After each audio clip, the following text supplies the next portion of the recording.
truly wrote The Martian. Now, Andrew Weir wrote with The Martian, as far as I'm concerned, a truly engaging book. I, for one, felt right on Mars, screaming at Andy when his Marsonaut, or aeronaut, if we don't want to mix languages, missed, to me, obvious opportunities to contact Earth, vetting for him to make it home, laughing hard at his sharp, dry wit, crying when all seemed lost. Mark Kaufman, the other Martians speaking with Andrew, interviewing Andrew Weir for us, has written the book which takes us inside the Curiosity mission on Mars for a truly up-close and personal look at it. Mark is fascinated by Mars as it might have harbored life or might still be harboring life. And when you ask Mark, are we alone in the universe? His answer is almost certainly not. With two such dedicated Martians, I believe we are in for a treat following their conversation about living on Mars. Mark?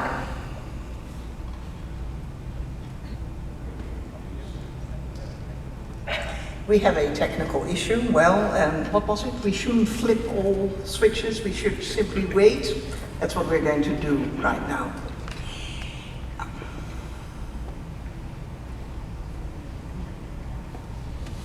They're checking again, which is good. Checking twice, right?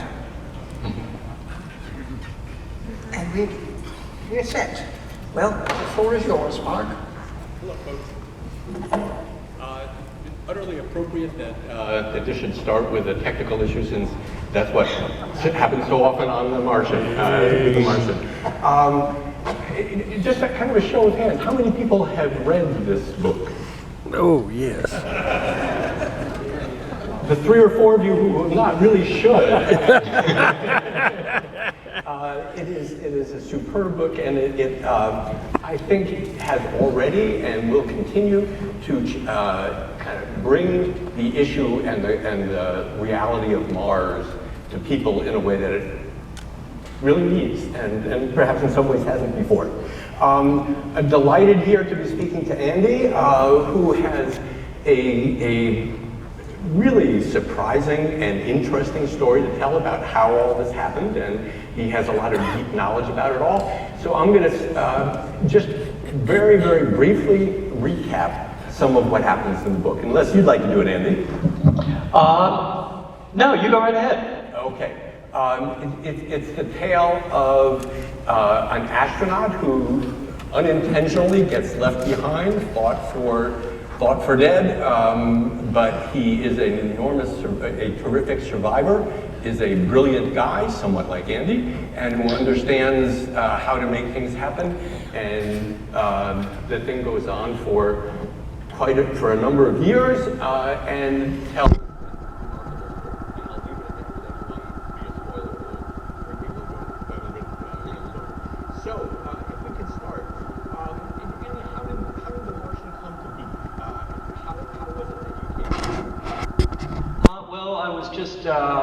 Imagining how a manned Mars mission would go. So I'm a lifelong space nerd. I've always been a fan of manned and unmanned space flight, NASA, ESA, Soviet system, anybody. And I was literally just sitting in my living room pondering how could we do a manned Mars mission with the technology we have, and I was working out all the little details. Not to write a story about, just because, I don't know, it's fun to do problem solving.